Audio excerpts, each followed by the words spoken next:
Welcome to the Restoration Domination Podcast, where you learn actionable advice that moves the needle and helps service-based businesses dominate.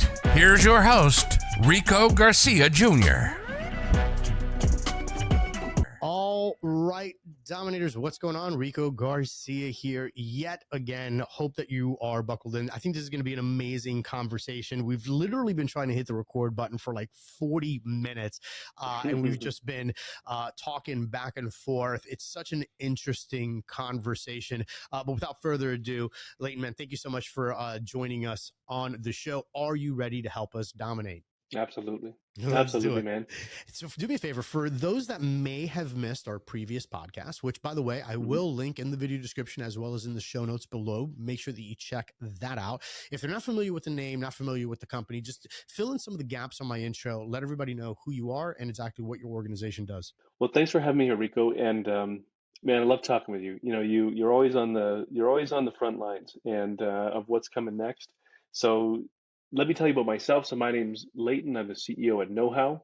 And Know How, we are the leading software provider in several industries, but in property restoration, we are the best solution for how you drive onboarding, skilled training, and in-field instantaneous guidance across any language group within your workforce. And so in a nutshell, there are huge waves that are much, much bigger than the property restoration industry that are transforming the way that the worker thinks about knowledge, that the worker thinks about learning, that the worker thinks about really how do you interact with problems and challenges at work that are different, very different. And what we do is we take the very best of what is working in consumer applications of knowledge-based technology and really what we'd say is what we see as the best preferences that are driving how complex solutions are solved in seconds, and we bring that into the work environment, and we provide an opportunity for restoration companies to be able to provide a huge competitive advantage to their workforce, to appeal to people who expect a more enabled work experience, but then also ultimately to drive more profitable and more productive outcomes with leaner and frankly smarter teams. And that's amazing. And we were talking off camera. I was like, man, you gave this like great example about, potentially like over the course of the next 4 to 6 months, what the goal is and what's going to actually be possible with your software. And I definitely don't want to steal your thunder on this. So if you could kind of let everybody know what you kind of told me off camera on what you see the vision being over the course of the next couple of months. And before you do that, let me tell you, like immediately I got excited about it because what I noticed was, I think, what a lot of people are going to miss. And that is how it's not about, so in marketing, we say it's not about getting traffic to a marketing campaign. It's never about that. The traffic's already out there. You have to get in front of the traffic. And then when you get in front of the traffic, then you're going to get everything, that beautiful wave that you've been wanting as a business owner. So kind of, share with everybody what you think the goals are going to be over the course of the next couple of months or several months with the workforce and how they're going to be educated with your program, your software. I can do that. And if I was to set the table, I think that just to understand the context that I'll say this within. So your listeners know this. This is a very complex and convoluted industry. It's a very document heavy industry, and it's an industry that's very hard to get up to speed when you just think about just all of the contextual problems. When I say contextual problem, I mean problems that require you to have either years of experience, perfect memory, or a visual memory to be able to understand and solve things and defend your actions. We're changing all of that. So within the coming months, Know How will arm a simple technician who's been on site for a week with the ability to solve complex knowledge problems in a way that you thought only a 30-year veteran could solve. That ability to be armed with our version of Siri called Healey, and to be able to, regardless of the language that worker prefers to work in, with a couple queries, that same experience that they're used to on the weekends of being able to solve complex knowledge problems in seconds and feel like an expert from the moment they jump out of bed on the weekend, and to bring that experience into the work environment. And it's really astounding. We like to say that we just got back from Austin from an industry conference, and we'll tell people, say, hey, they come over to our our demonstration area, and we'll say, just buckle up, because once you see some of these things, you can't unsee them. Right. And it's the same way, we've all had those moments in our life where we see something and it just changes our perspective of things. Mm-hmm. For example, um, you know, many people have toiled to write some type of a standard operating procedure or a workflow or a process. And then they look at how and know how. You click a button and it just instantly builds something more complex than you could have authored yourself in Mm-hmm. seconds. Mm-hmm. And then you click a button and it's in Chinese, right? Yeah. And you start to realize that I'm going to be left behind if I don't start thinking about technology differently. You think about that whole idea of laboriously building training material and trying to work to understand the competency of your workforce, and then on know how you click a button and just instantly all of your staff are being facilitated with personal learning paths and training that's been authored autonomously, and your entire team is growing in competence just on autopilot. You just ask yourself, if my competitor had that advantage, like, I would just be left in the Stone Age. And so really, I think that our vision at Know How Rico is we really will remove the obstacle of competence in this industry, and and in doing that, we will give managers and supervisors their time back. We'll eliminate storehouses of stress. We'll level the playing field in so many dialogues that just get derailed with having to prove something or determine who's smarter. Yeah, or And intellectual. What I was going to say is intellectual debates about what mhm, is and what isn't. right. And ultimately, the whole hope is that you can bring more space for just humanity in the industry, right? Because I've been saying this for a number of years. I've only been in the industry for a number of years, but I've been saying this for since I stepped into this industry. Is from my observation, like, just one of the most important things leaders in this industry need is they need more time. They need time to evaluate new opportunities. They need time to be able to think about how could I offer a more holistic experience. They need time to look after things back at home, to bring some harmony back to their personal life, and that's what we are at Know How. Is we are the time folk. We're trying to give people back time by using powerful technology to eliminate things that you didn't think could be eliminated even 6 months ago. That's amazing. I also want to go ahead, and I think that this is a good segue, and we'll kind of, I'm sure that we'll bounce back and forth. So last time that we had you on, we were talking about one of the latest know-how books, Mhm. and recently you've released yet another book Mhm. that, by the way, Dominators, you're definitely going to want to make sure that you get your hands on a copy of this book. I will leave links in the video description as well as in the show notes, which is Winning with Workers, if I'm correct. Mhm. Yes. So Winning with workers. talk Mhm. to us about that and the generalized concept, and Mhm. what predated that book, and the difference Mhm. between the first book and this book, and Right. why restoration owners, especially the Dominators that are listening, right? Because we're fortunate enough to have a listener base that Mhm. I know are the action takers, are some of the best action takers in Right. the industry. They're trying to stay ahead of the curve. They are tired of the antiquated approach Mhm. that has plagued the industry. Talk to us about the book, and why people really need to start paying attention to this. Yeah, and thanks for queuing it up. I think it's an important time. It's a very timely book, and I think we've all had a book recommendation from somebody.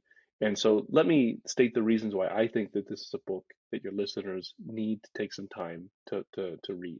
Our previous book, and we've had some previous titles. Last year's study, Why Workers Quit, was the largest study ever done on the restoration industry workforce, to try to arm restorers with a playbook for how to stem the bleed of staff and just stop this turnstile of losing staff. And we were able to provide a playbook for within each department, within each demographic, really what are they craving, and if you can satiate that, they're going to stay and they're going to become key contributors.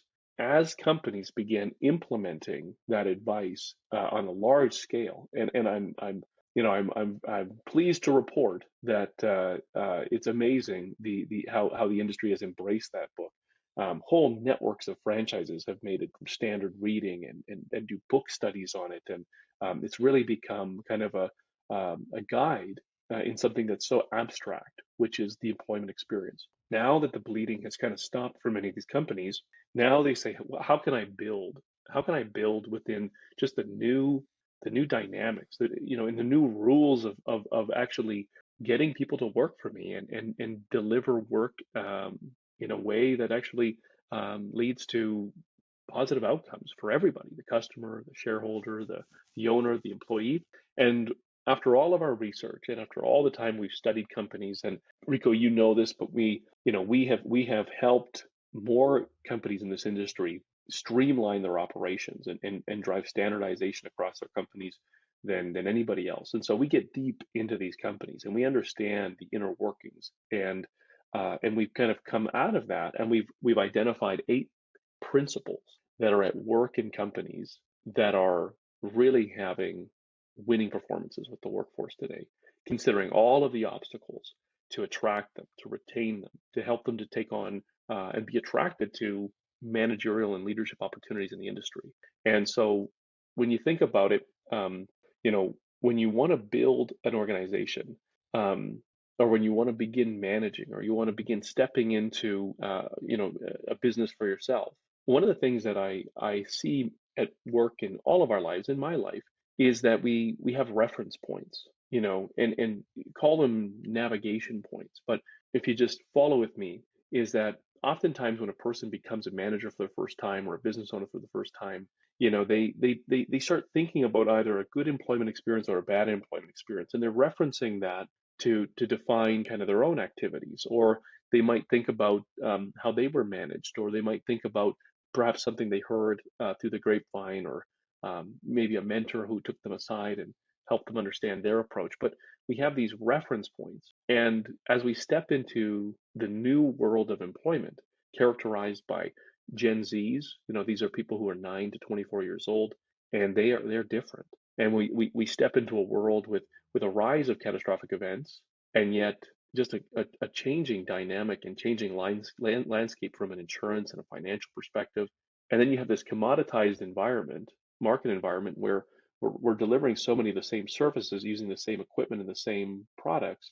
And what it boils down to is that people are finding that their reference points are not serving them very well today, because it was either a management style that was galvanized in a period of time that is just not facing the same market dynamics that I'm facing, or they're recognizing that even some of those best practices that may have only been 5-6 years ago don't necessarily resonate with the worker today. And so that's what our attempt is here. Our attempt is to take and provide new reference points. And in many companies, many of your listeners, your listeners are driven achievers, executors.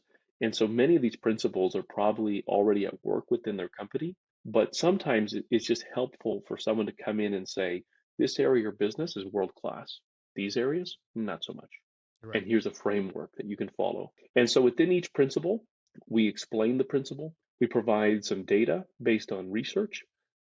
We provide what I think are some very simple visual pictures to help you understand how to explain that principle to your team. People prefer story, people prefer visual.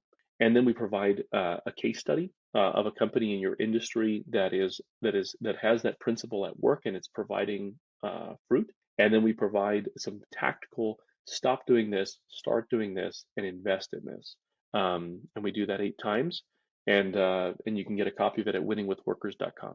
And which, of course, we will have links in the video description as well as in the show notes, depending if you're watching my beautiful mug or if you're listening in the truck. So make sure that you check out those links.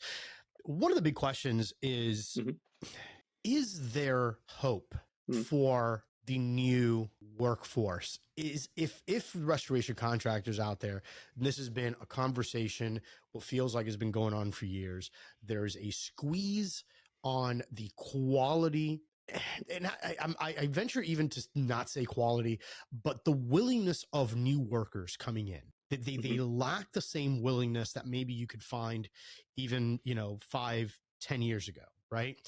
Is there hope for restoration contractors to find truly committed and willing individuals to be part of their organizations, to perpetuate their message, to continue building their businesses? Because I feel that there's been a major concern about where the quote unquote fresh blood is coming in. So again, put simply, is there hope for the restoration contractors? But before you answer that, I just want to take a quick moment to thank our sponsors. Hey, Dominators, most owners with an agent marketer hope that they're getting a return on their investment, but really have no idea how many referrals they're actually getting from individual agencies. You see, agent marketers are not sales professionals.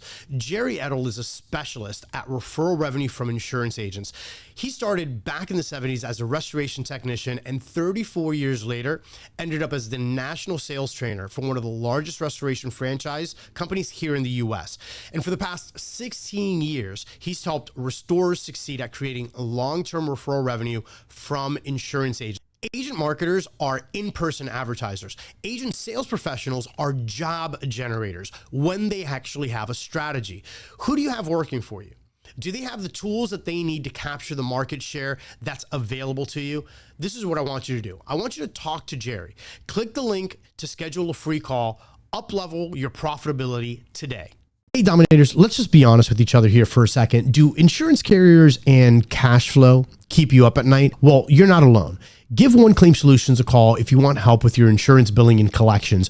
OCS is comprised of people, technology, and processes that are really essential and needed to optimally manage insurance invoices. You see, their team of attorneys and well-trained claim advocates have years of experience with the laws, regulations, and all of the policies surrounding restoration work and property insurance. One Claim also has built a technology that's specifically handling insurance invoices and moving them through the carrier's claims process. And lastly, their time-tested process and are rigorous. I mean, these things are tight, and more importantly, they're tailored to the nuances of each carrier. So altogether, One Claim Solution has what it takes to get you paid in about 32 days on average, while also probably one of my biggest takeaways is removing the burden of having to deal with the carriers from your plate.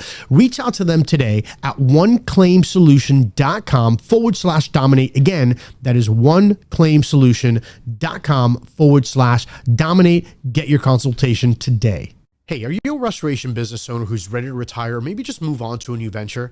Well, selling your business can be a very complex process, but Restoration Brokers of America is there to help. They have over 15 years of experience inside of the restoration industry.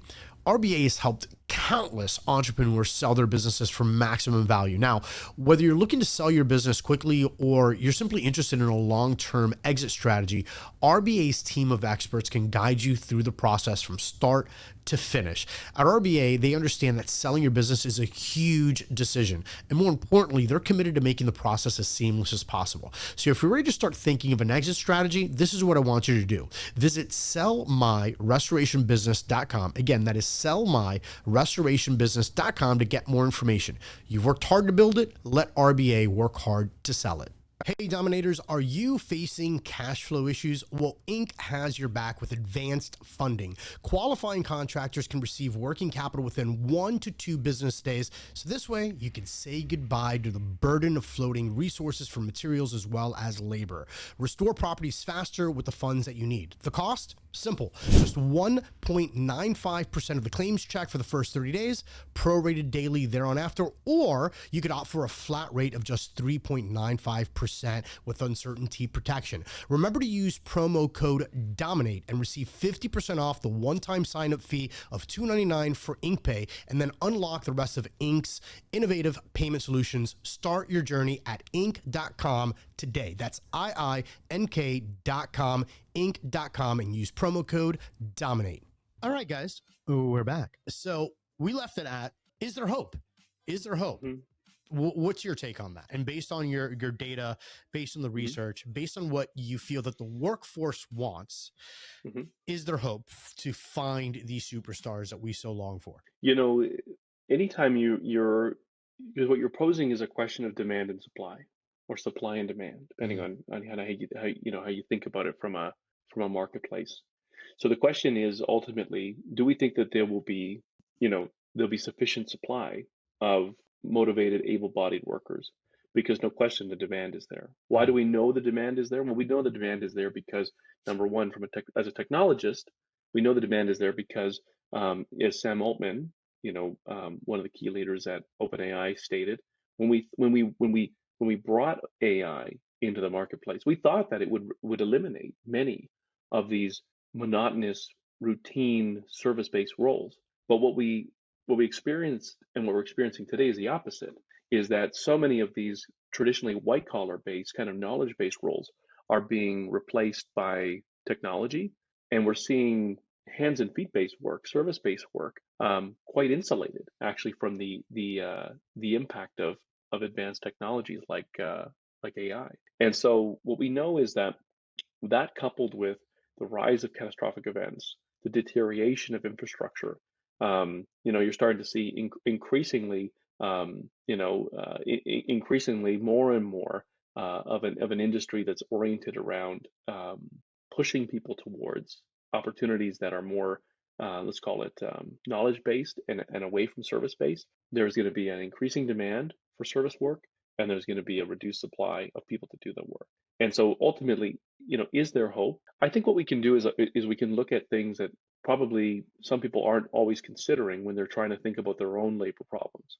So let's look at the Labor Bureau, the Statistics Bureau, or the Bureau of Statistics or Labor Statistics for the United States, right? There's a mouthful. Say that 10 times. And specifically when you look at how they're thinking about non-national, meaning non-native born workers coming into the United States, and what they predict is that that is where a significant amount of the labor need will be met. So today, 27% of labor service work, especially in construction and general construction services, is currently being filled by workers who English is not the language they grew up speaking. And that number is going to rise quite significantly. Most data would suggest that within about the next 5 to 6 years, close to 40% of the available workforce may not have actually been born in the United States that are doing, menial kind of labor-based work. And so when you say, is there hope? Well, hope always has to come with a plan.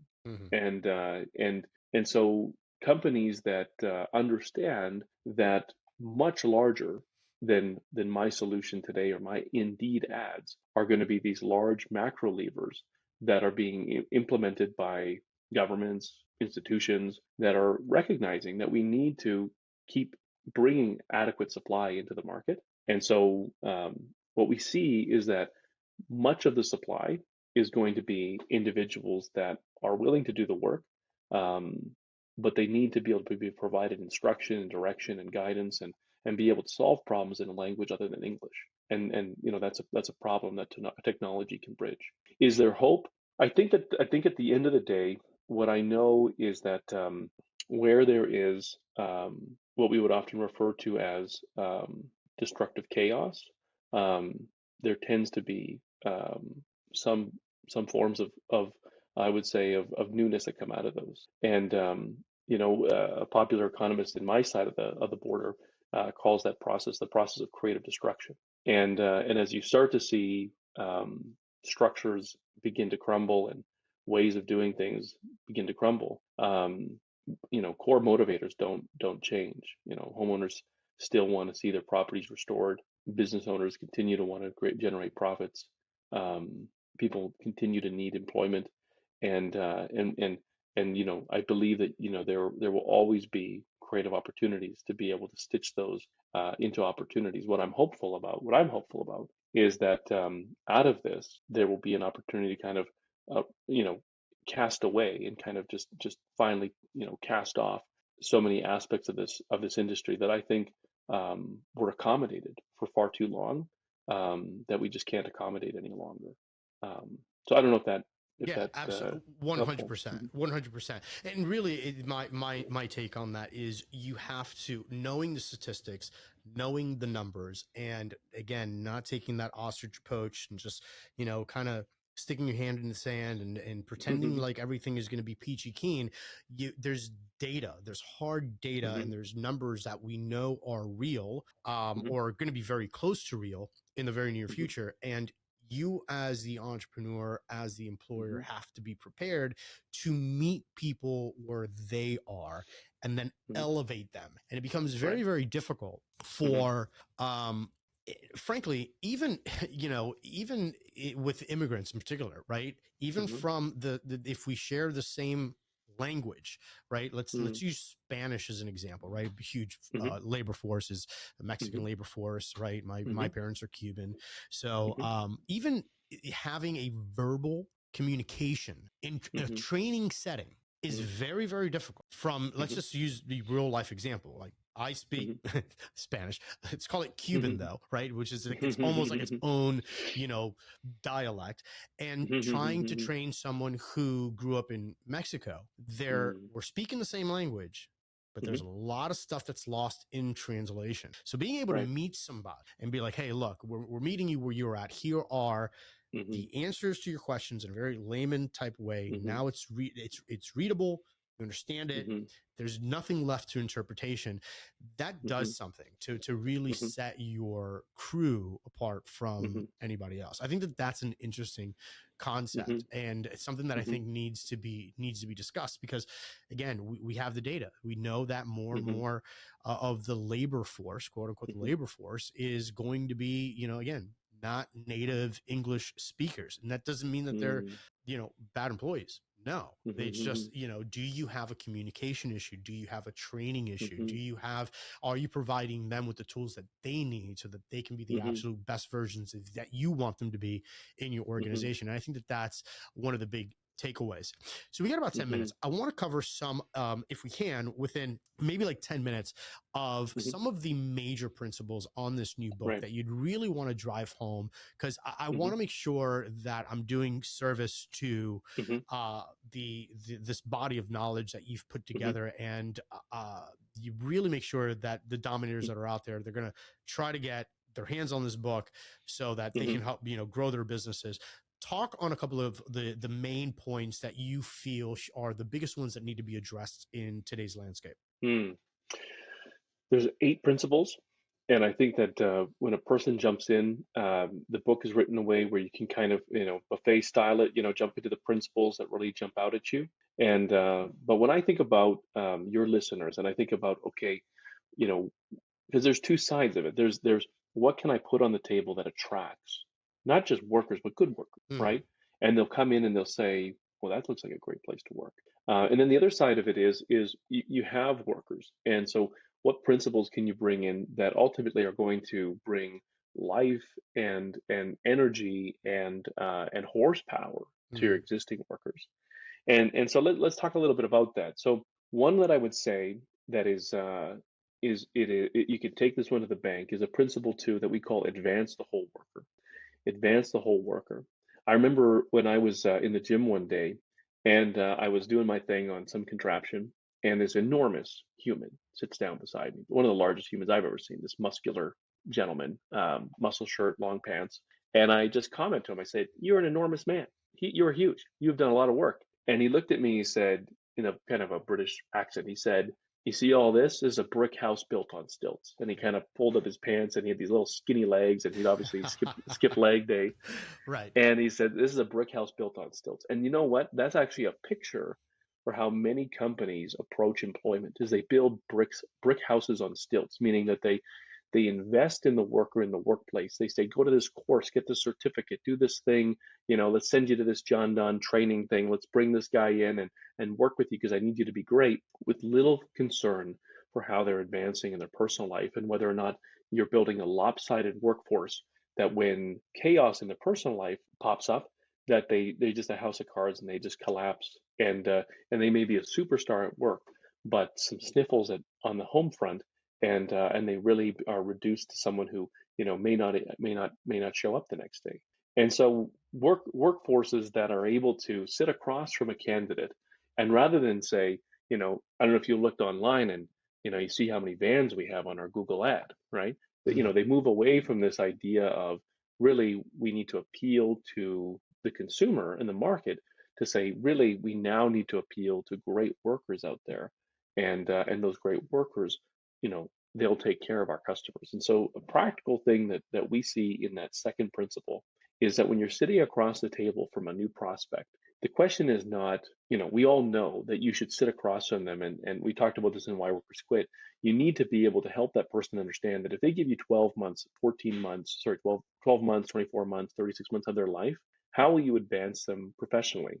And what skills will they have that they will not have had when they walked in the door? And we add to that saying companies that understand that you have to advance the whole worker is the ability to look at that young person in the face and say, if you will come and work with us and you will show up every day and you try your best, we'll knock down that student debt. We're going to be a partner in helping you get into your first house. And in 5 years from now, you're going to be proud of the vehicle that you drive. Oh, and by the way, you're going to be managing people here, and you're going to be making a wage that you're going to be proud to tell your family about. And that ability to paint a picture of how your employment, and you have to actually back this up with some systems in place, is you're going to actually help that person be a balanced individual and experience success both in the business world and their personal life is a principle that is at work in companies that are not just bringing in warm bodies, but they're bringing in top candidates that are excited to come to work and are looking at their employment as a long-term experience. Um, so that's one simple example, and there's case studies and there's practical examples of what to do. But we say principle to advance the whole worker and don't build these lopsided employment experiences. When we think about the just the fact that it's difficult to find good people today and retain good people, we have to consider that we live in a unique time. And we live in a unique time where technology is advancing at such an exponential level. And so what we say in Principle 5 is that you need to mobilize a bionic workforce. Bionic is this term where you see something organic and you pair it with technology and it becomes this kind of hybrid thing. And that's what we're saying is that companies today have the ability to take each worker and to be able to enhance their productivity, their effectiveness, their communication, their level of organization and precision with select technology solutions. And that ability of rather than thinking about technology as this onerous, unfortunate aspect of my worker's life, but actually starting to think about how can I, one of the companies that we interview is a company called Blue Sky that many of your listeners might be familiar with. When they evaluate technology, they don't start from how cool is this mousetrap and who else is using it. They start thinking about, what are the aspects of the employment experience of the process that have friction, we're experiencing reductions in profitability or productivity, and they're very selective of how are we bolting on technologies very intentionally to be able to give our staff that upper hand, and then it's non-negotiable. This is part of how we do work. You wouldn't allow a person to step onto a job site without a pair of work boots, and they don't allow their staff to step onto job sites, unless they're being enabled with technology. The last one I would say that is maybe a little bit more abstract is we talk about Principle 8 in creating net zero stress workplaces. And so what we mean by that is we kind of draw from this concept that many of us might be familiar with when, I live in a part of the world where we produce a lot of oil and gas. And most of us have probably seen some type of corporate entity, some big company, an Apple or an Intuit, or maybe a Ford Motor Company, and they begin talking about this idea of carbon neutrality, meaning that they recognize that in the production of their products or services, they create a toll. And that toll, they're trying to, generally the term is they're trying to sequester it or Mhm. counter it. And you'll hear people that are trying to pursue what they'll refer to as carbon neutrality, or this kind of, this kind of zero carbon footprint. And at the end of the day, what we're after at Know How is recognizing that these are very stressful industries. Property restoration is uniquely stressful for many reasons. It's very reactive. You're working with a customer base who are often having one of the worst days of their life. Emotions run high. People are under rested, and at the end of the day, you're doing work that in many ways is not particularly fun on a daily basis. It's very oftentimes very there can be conflict between adjusters, between different representatives from third parties, and at the end of the day, all of that produces in the human body cortisol. And cortisol, like rust, it just begins corroding your workforce from the inside out, and it begins corroding them, and it's contagious. Stress can be contagious at home. It can be contagious at work. And what we say is that the companies that are winning with the workforce today, they recognize that some stress can be actually avoided. Poor communication, that manager that we've tolerated for far too long, who just blows their top, and we just, they're smart, and so we tolerate it, we get rid of that person. But after you've eliminated avoidable stress, you recognize that this company and this industry is just a stress machine. Mm-hmm. And so they ask themselves, how can we now sequester some of that stress? How can we introduce things into our employment experience that actually cause to bring neutrality to what is often a very acidic environment? So some examples, stress and cortisol, we know how to burn cortisol. There's four principal ways. One is physical exercise. Rather than sitting around and catching sports highlights in the lobby, getting your guys outside to play some ball hockey, or shoot some hoops in the parking lot. Not only is it fun, not only is it bonding, but it actually burns off stress. Mm-hmm. Laughter, humor. Humor has a unique physiological impact on the person's body, where it actually eliminates and burns cortisol. And so we all know the difference between good and inappropriate humor in the workplace. But at the end of the day, actually creating a workplace that where humor is actually a part of how we do business is a great antidote to the stress that this industry just pumps like it's a gland that you have to have inserted in your body when you come into the industry. And the third thing is rest and sleep. And this is an industry that does both poorly. Sleep, because this is an industry that oftentimes, no question, there's a lot of on-call work, but there's also a lot of like sleep crusaders, people who brag about how little sleep they operate on. Right. And you know what? And the only person that is impressed is themselves, right? And then when I say this industry doesn't rest well, we're talking about an industry that ultimately doesn't respect when a person is on time off, when a person is at a dinner table with their family, and just the vigilance that a person often has in this industry. The ghost vibrating phone in their pocket that's not actually ringing, but they think it is. All of that just creates an apprehensiveness and a tension that doesn't allow a person to really rest. And so they escape on the weekend, they escape on their day off, but they're really not addressing the stress. I said there's four. The fourth one is sex actually has a surprising influence on your ability to burn cortisol.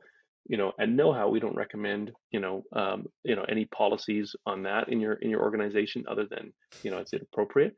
But at the end of the day, you want to talk about comedy, that's comedy right there. But at the end of the day, there's 8 principles, Rico. There, I've only just glanced at a few.